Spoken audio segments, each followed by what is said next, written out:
Olá, meu nome é Sostag, professor de Física, e agora vamos estar falando sobre assuntos da ótica que têm uma alta probabilidade de aparecer no Enem. Na física, nós temos uma parte que estuda o comportamento da luz. Fenômenos envolvendo a luz estão dentro de uma parte conhecida como ótica. E dentro da ótica tem alguns assuntos que você vai dar uma estudada porque tem uma chance enorme de você precisar na hora da sua prova. Lembrando que se você enxerga algo, é porque a luz chega até os seus olhos. Então abra bem os seus olhos e vamos recordar conceitos básicos de óptica. Vamos lá?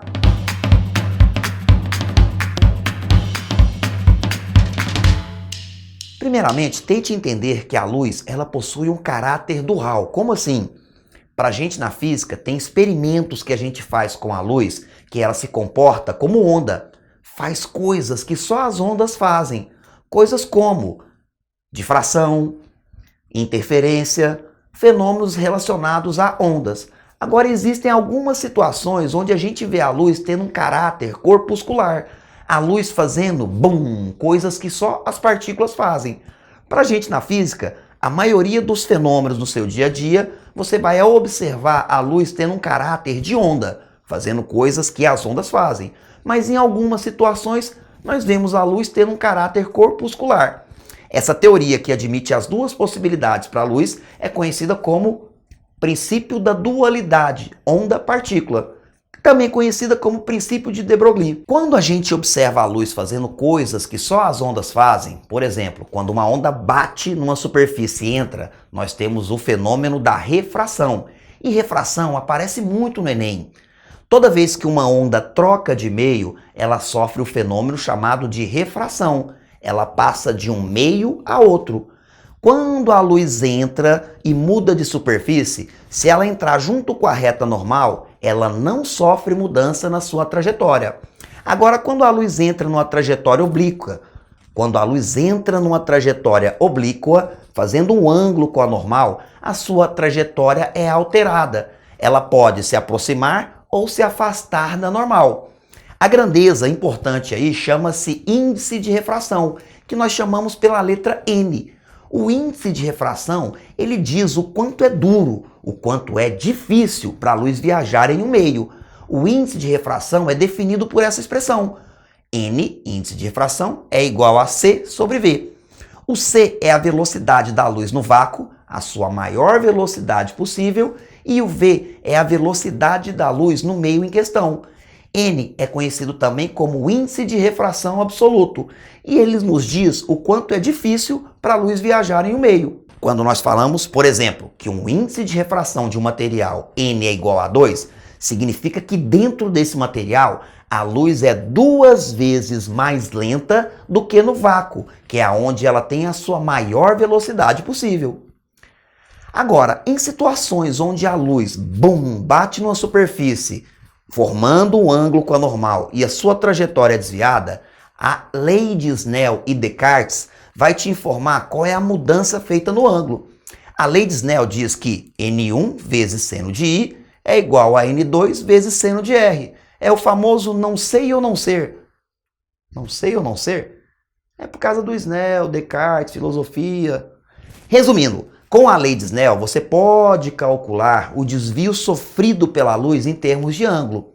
Muitas vezes em vestibulares e no Enem, você nem vai precisar fazer um cálculo matemático. Você só vai precisar saber se a luz vai se aproximar da normal, fechar a perninha, ou se ela vai afastar da normal, aumentar o ângulo.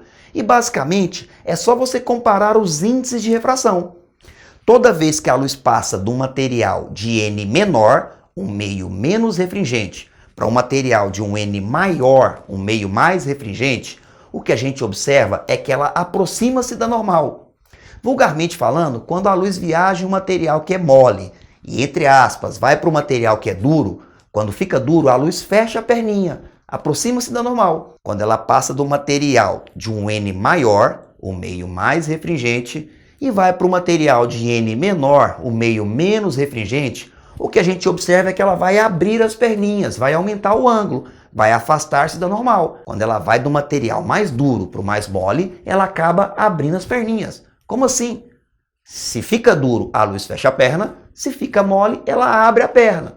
Lembrando que esse termo de abrir ou fechar as pernas tem a ver com aproximar-se ou afastar-se da normal. Ainda usando o princípio da refração, mudança de meio, nós temos as lentes esféricas.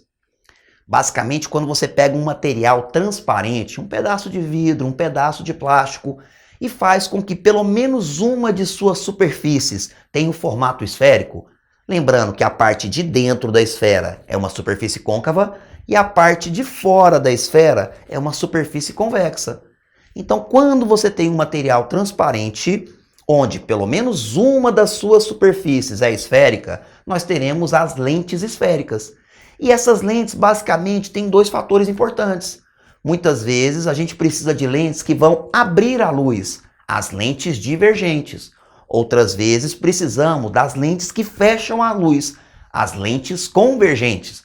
Lente divergente abre a luz, convergente fecha a luz.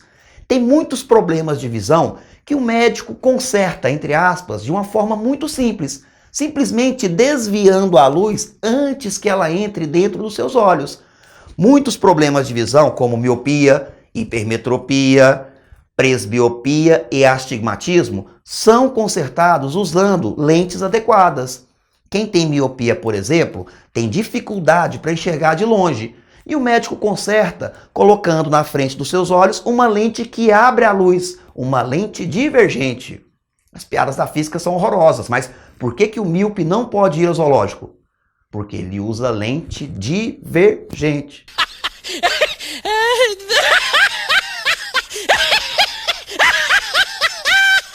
Né?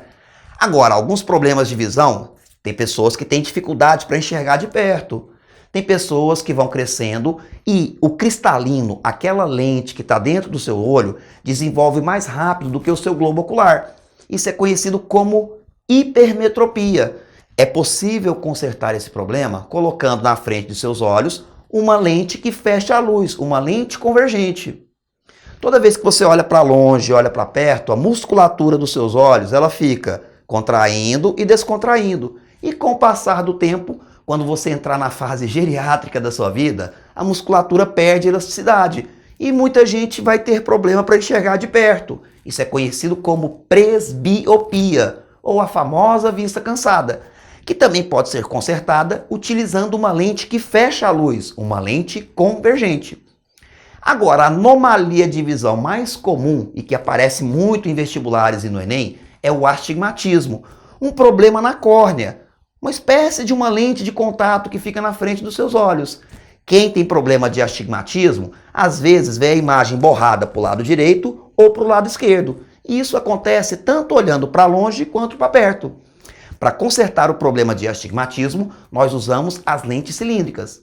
Lembrando que as equações de lentes são as mesmas dos espelhos esféricos, a equação de Gauss. Como mostra a equação de Gauss, 1 sobre f, onde o f é a distância focal, é igual a 1 sobre di mais 1 sobre do, onde di é a distância da imagem até a lente, ou da imagem até o espelho, e do é a distância do objeto até a lente, ou do objeto até o espelho. Em muitos livros você usa di e do como sendo p ou p'. Essa equação 1 sobre f igual a 1 sobre di mais 1 sobre do, o pessoal brinca que é a equação do fedido. Fedido. Lembrando que 1 sobre f também pode ser conhecido como vergência, o grau de convergência, como a lente fecha ou como a lente abre, grau de divergência da luz. Aquilo que o médico chama também de grau da lente. Tente lembrar ainda que o seu olho reduzido, basicamente ele é como se fosse uma câmera, parecida com a câmera do seu telefone. Basicamente, o que a gente se preocupa na física é que dentro do seu globo ocular tem uma lente natural. Dentro do seu globo ocular tem uma lente natural, é o seu cristalino. E ele faz o papel de uma lente convergente. Ele tenta pegar tudo quanto é raio de luz e concentrar, formar a imagem em cima da retina, que são regiões do seu globo ocular onde você tem células sensíveis a algumas frequências de ondas eletromagnéticas. É como se a sua retina fosse o telão. É lá que a imagem deve ser formada. Agora, quando uma onda bate numa superfície, bate e volta, nós temos a reflexão. E na ótica, ela é bastante usada em espelhos. Os espelhos planos sempre vão te dar imagens virtuais com a mesma altura do objeto e com a mesma distância do objeto até o espelho. Agora, nós podemos ter espelhos onde o formato dele é a parte de dentro de uma esfera, o espelho côncavo, ou espelhos que têm o formato da parte externa da esfera, os espelhos convexos. Em espelhos côncavos e convexos, nós também vamos usar a equação de Gauss que a gente colocou lá atrás para as lentes, a equação do fedido, lembra? Agora, uma boa, situações em que você passa por provas de marcar xizinho, qualquer coisa que otimize o seu tempo é bem-vindo. Lembre-se que para as lentes divergentes e espelhos convexos, a imagem sempre é VMED. VMED, ela é virtual, menor do que o objeto e direita. Muitas vezes na prova de ciências da natureza, nós temos questões com caráter interdisciplinar. Às vezes, dentro de uma questão, vamos precisar de um pouquinho de habilidade em mais de uma área de conhecimento. É o exemplo dessa questão aqui do Enem de 2015, onde você pode usar os seus conhecimentos de física e um pouquinho de biologia. Vamos lá? Entre os anos de 1028 e 1038, Al-Zahrin Ibn al-Haytham, 965-1940 DC, escreveu sua principal obra, o Livro da Óptica, que com base em experimentos explicava o funcionamento da visão e outros aspectos da ótica. Por exemplo, o funcionamento da câmara escura. O livro foi traduzido e incorporado aos conhecimentos científicos ocidentais pelos europeus. Na figura retirada dessa obra é representada a imagem invertida de edificações em tecido utilizado como anteparo. Se fizermos uma analogia entre a ilustração e o olho humano, o tecido corresponde ao A. Letra A, íris. Letra B, retina. Letra C, pupila. Letra D, córnea. Ou letra E, cristalino. Simples, né? Observe bem a figura. Olha bem. Basicamente, a imagem está sendo projetada na tela. Lembra que quando a gente comentou sobre o seu olho reduzido, o cristalino é a lente, é quem vai fazer o papel de desviar a luz. Quem faz o papel dessa tela do telão, no fundo do seu globo ocular, é a retina. Então, a alternativa correta é a letra B. Lembrando que ótica é uma parte muito tranquila de você estudar. Cara, tudo que você enxerga é porque a luz vem de algum lugar e atinge os seus olhos. Então abra-os bem e estude esse assunto que tem uma chance de cair no Enem. Vai lá, meu amigo, curta, compartilhe, se inscreva em nosso canal e acesse os links na descrição do vídeo. Aquele abraço!